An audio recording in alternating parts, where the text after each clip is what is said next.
Bismillahirrahmanirrahim. Assalamu alaikum. My name is Sanabil Anmol and I am currently working as a clinical coordinator and undergraduate research supervisor in University of Lahore Diets and Nutrition Department. So the topic of my presentation today is enteral nutritional support. Enteral nutritional support is a kind of nutritional support, which we give to those patients who are not able to ingest a regular diet or regular meals, regular food. Different categories of nutritional support are given to those patients, one of which is enteral nutrition support. Firstly, I will elaborate a case study and then I will go along with this case study and explain that how we can give anti-nutrition support to this patient. JB is a male patient, 45 years old. His height is 68 inches and his usual weight before he was admitted in hospital is 65 kgs. But when he was admitted in hospital, actually ICU of hospital, he was with multiple fractures, road accident, unconsciousness, and head injuries. JB's weight is drastically reducing due to poor nutrient intake from last 1 week, having current weight of 53 kgs, and physicians are worried about it. He is still unconscious and can't take oral feeds. So, what nutritional support you will recommend to JB as a dietitian, and which feeding routes you will prefer? This case study I will use to explain that why patients are nutritional support. So first of all, I will explain why nutritional support is important. Nutritional support is the provision of nutrients to patients who cannot meet their nutritional requirements by eating standard diets, or it is the delivery of formulated enteral or parental nutrients to appropriate patients for the purpose of maintaining or restoring their nutritional status, as in the case of JB. He is drastically losing his weight and he is not ingesting regular meals. So we have to give him nutritional support to restore his nutritional status. Enteral nutrition refers to the provision of nutrients via GI tract through a tube or a catheter when oral intake is inadequate, and parenteral nutrition is the provision of nutrients intravenously. This is the major difference between enteral and parenteral nutrition.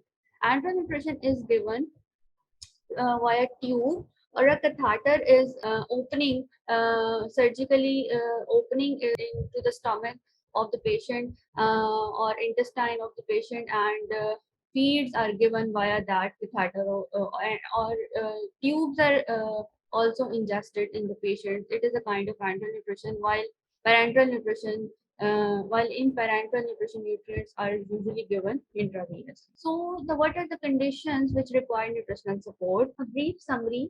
This table is taken from cross. Enteral nutrition conditions can include impaired nutrient ingestion, inability to consume adequate nutrition orally, impaired digestion, absorption, severe wasting or depressed growth, and parental nutrition can be GI incompetency, critical illness, etc. So this flow sheet will actually tells us the major diagnosis or major intervention strategy which a dietitian should take before giving nutritional support to a patient. As we all know that nutrition assessment, ABCD, anthropometric, biochemical, clinical, and dietary tool is used to assess the nutritional status of a patient.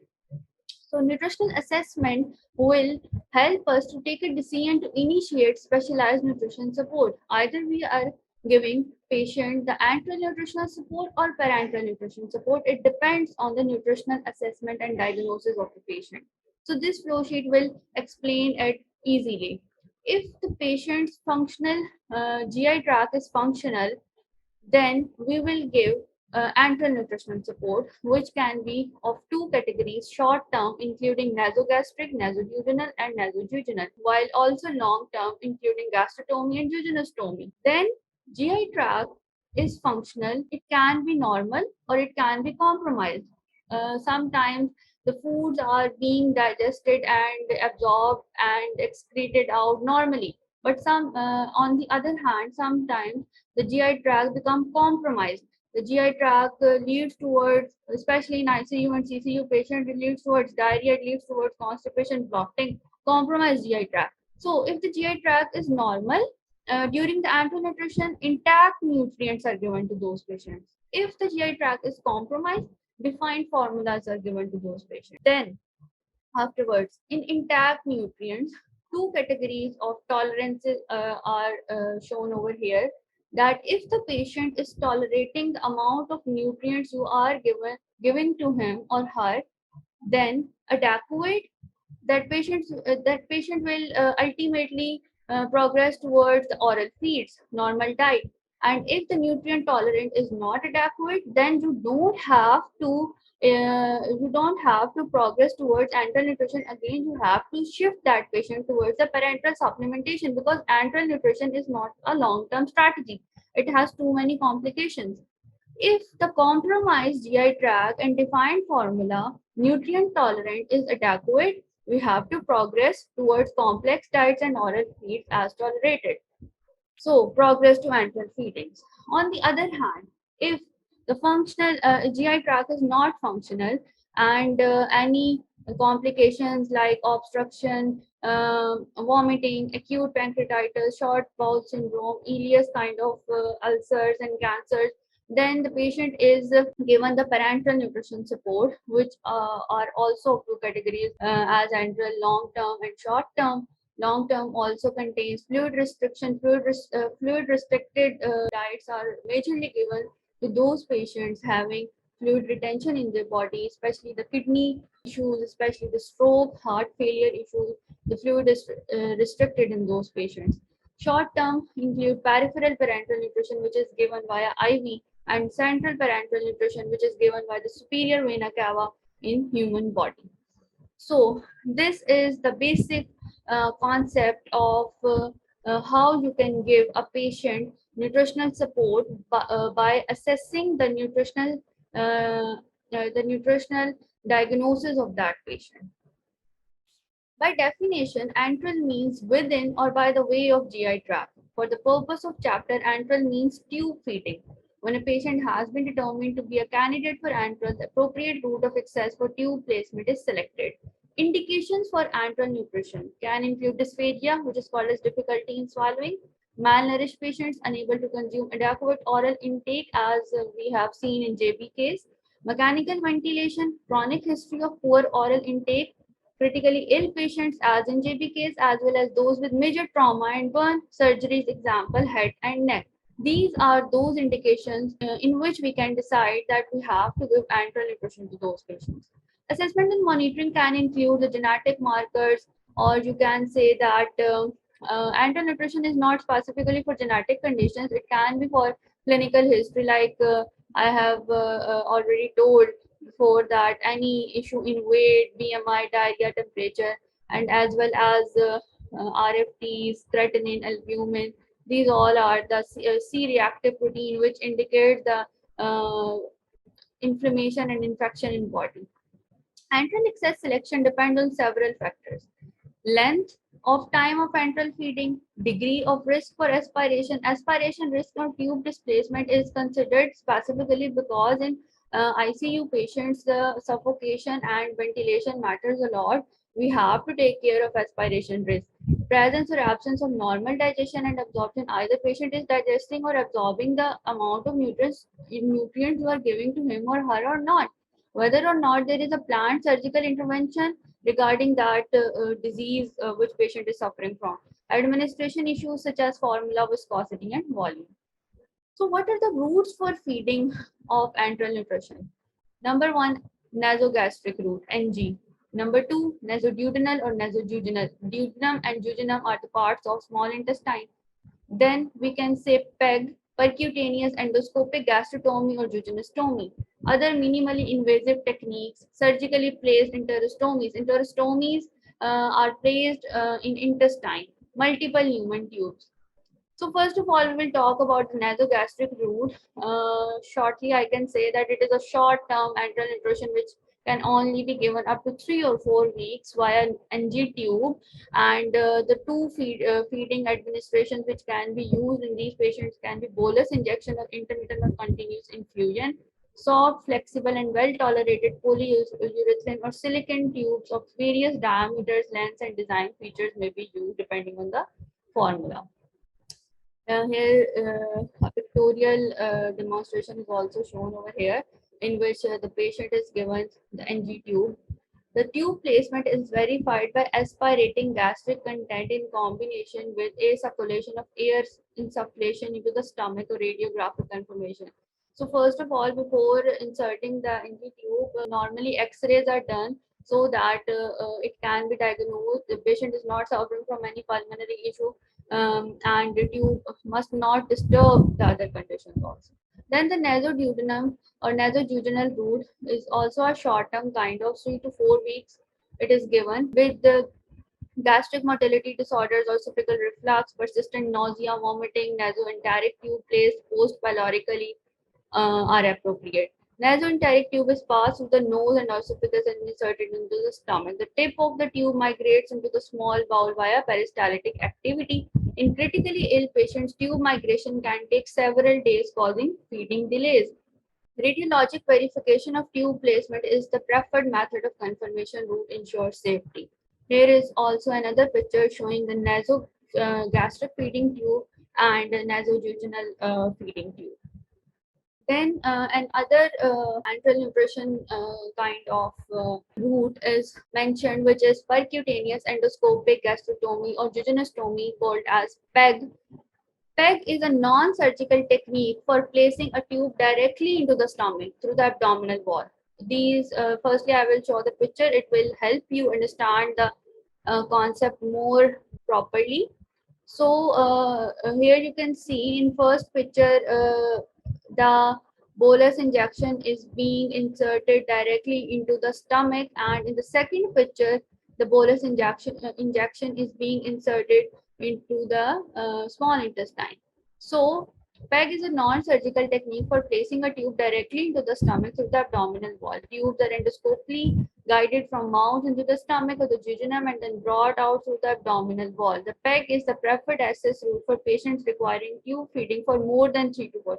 So if the patient needs enteral nutrition support more than 3 to 4 weeks, then you can introduce PEG in those patients. So commercially, there are many formulas which are available and can be given to enteral feeding, although we are dietitians and we must intervene the natural foods and natural nutrients to the patients, but sometimes the absorbing power of the patient is too low.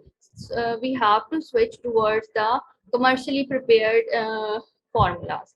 So a wide range is available. I am giving an example of one supplement which is being used commercially. And sure, here are some nutritional facts regarding that supplement. Everything is mentioned in the supplement. You can read it carefully. Precautions, community use prescriptions, as ensure is being given to the dysphagia patients, preoperative patients, short bowel syndrome, etc. Information is also given regarding energy density, macronutrients, protein, carbs, and fats, etc. So the type of formulas and their use which are given in enteral nutrition. First of all, polymeric formula. Polymeric formula are also called intact formula, contain unaltered molecules of proteins, carbs, and fats. They are best for people who can digest and absorb nutrients without difficulty. Polymeric formulas are available as standard formulations containing protein, carb, and fat as blenderized whole food formulations. In these formulas, you have to blend whole food. For example, I can give an example over here that you can blend fruit, you can blend vegetable, and then you can stir and add in the tube, and you can introduce to the patient. Hydrolyzed formulas, also called as monomeric formulas, contain pre-digested proteins and simple carb plus a small amount of oil or a blend of MCTs. Monomeric formulas are pre-digested, that they are already being digested, and the body doesn't need to do effort to digest them. Are a good choice for patients who lack the ability to digest or have a small absorptive area. Patients with feeding tubes in the lower GI tract may also benefit from these formulas. Monomeric formulas contain very little residue and are appropriate for patients that require bowel rest. They need rest. Regarding their whole GI tract, so they are given as hydrolyzed formula. Then modular formula is an incomplete liquid supplement that contains specific nutrient, usually a single macronutrient, either carb, either protein, or either fat. Different modules can be combined to result in a nutritional complete diet. Modular diets can be tailored to an individual need. According to the patient, it varies. If a patient only needs protein, you can give a modular formula of protein. In short, that these formulas are only macronutrient specific. They can be combined to make a complete diet. Then disease specific formulas designed for patient specific disease state. Special formulas are available to meet the needs of patients with specific medical problems such as glucose intolerance, liver disease, lung disease, GI dysfunction, and renal disease. After introducing the formulas, I will tell you that what are the route of administration patients must be given the enteral feeding. The three common methods of tube feeding or enteral feeding are bolus feeding. In the first picture, which is shown, there is a injection which usually in Pakistan it is of 250 ml or 300 ml. It is being filled with any kind of diet feed, and then it is ingested in the patient. Intermittent drip in the second picture, and continuous drip which is similar to IV, where drop by drop the nutrients are being absorbed in the body of the patient. Bolus feeds is a syringe bolus feeding administered over 5 to 20 minutes are more convenient and less expensive. A 60 ml syringe is used to infuse the formula. It can be 60 ml, it can be 30, 250, 300. It varies according to the market, or it varies according to the patient. Intermittent drip. These feedings can be given by a pump or gravity drip. A schedule is based on 4 to 6 feedings per day administered for 20 to 60 minutes. And continuous drip, the feeding rate goal in ml per hour is set by dividing the total daily volume by the number of hours, and in a day, in 24 hours, the amount of feed is being divided. Complications of enteral feeding include this. These boxes are also taken from cross. Complications include any kind of tube displacement, tube obstruction, leakage of the tube, as well as administration problems include regurgitation, aspiration, microbial contamination, because in ICU and CCU, critically ill patients, microbial contamination is very common. GI complications including nausea, vomiting, constipation, diarrhea, and monitoring the patient receiving enteral nutrition. You have to monitor patient's weight, its signs and symptoms daily. Edema or water fluid retention, signs and symptoms of dehydration are daily being monitored. Fluid intake and output are daily being monitored. Adequacy of enteral intake and all these conditions are daily being monitored of the patient receiving enteral nutrition. So there are some steps of introducing enteral feed in ICU and CCU patients. What are those steps? This is a nutritional assessment chart which I have designed for enteral nutrition patients, and these charts are commonly used overall in different hospitals, especially in Pakistan, and these are used in ICU and CCU wards where the patients are given enteral nutritional support. These include the patient's data, then the calculations which a dietitian have to make according to the patient's diagnosis, and its calorie requirements, its fluid requirements, then the number of feeds which we have to give him or her, then amount of calories per meal the patient is taking, then amount of fluid per meal, mode of diet, then diagnosis, diet order, either high carb, high protein, low protein, the macronutrient, and then at the diet plan where the feed time is mentioned, feed name is mentioned, food ingredient is mentioned, and the amount of quantity is mentioned. So if I give an overview of the calculations, in step 1, total calorie requirement is being measured. by basal energy requirement, activity factor, and injury factor of patient. Then in step 2, fluid per day is measured by the weight, the fluid in ml, and both are being multiplied and total fluid is being calculated. Then in step 3, number of feeds are being measured, divided by 24 hours. Usually in Pakistan, the enteral nutritional feeds are given 4 hourly or 6 hourly in 24 hours. So it is being decided according to the patient. You have to give him or her 4 hourly feed or 6 hourly feed, and then you divide it by 24, and then you introduce the feed in patient. Step 4, calories per meal. Step 5 is fluid per meal, and step 6 is mode of diet. This is a draft of diet. Going back towards the JB patient and his situation, he was drastically losing his weight, and he couldn't take oral diet, oral feed, regular meal. So here is a diet plan which we can introduce to JB by giving a complete nutritional support to that patient. We can give him, yes, firstly I can tell you that these are 4 hourly feeds, giving after every 4 hours. We can give him ensure, the 2 scoops of ensure can in water can give us 200 ml.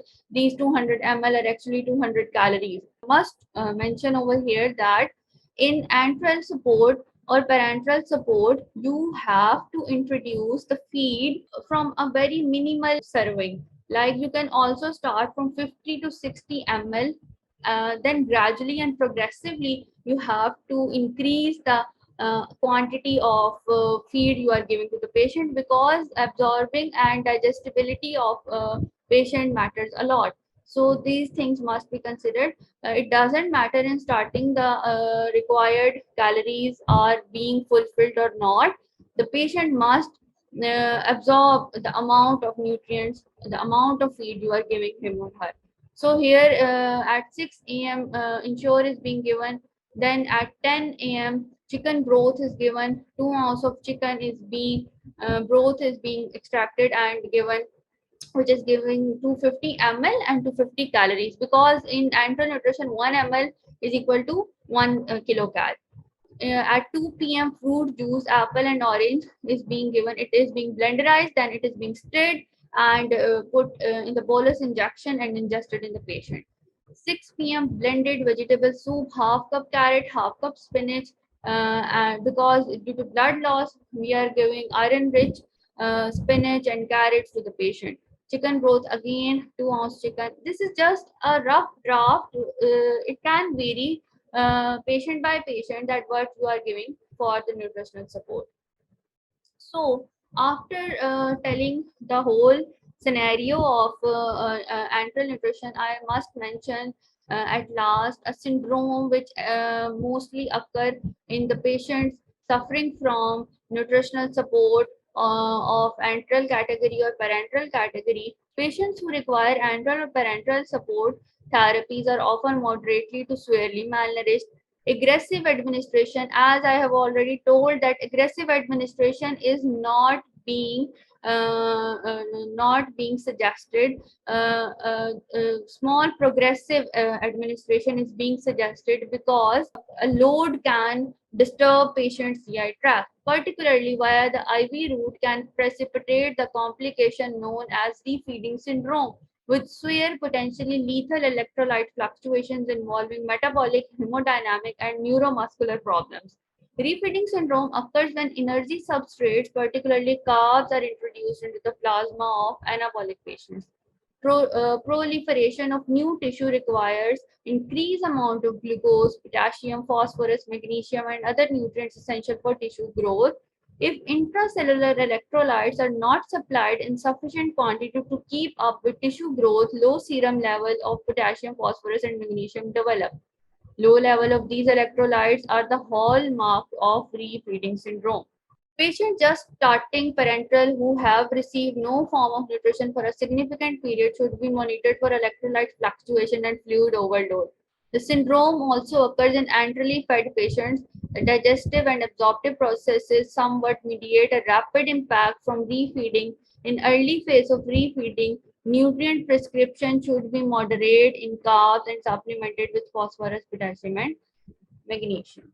So over here, I am concluding today's presentation by telling about the refeeding syndrome, and in short, I will say that nutritional support is playing a very important role in intensive care units and critical care units of hospitals, and we are also introducing these kind of medical nutrition therapies in our students, so that when they are graduate, they must be able to make these kind of diet plans and these kind of meal plans, and work progressively in the market. Thank you so much.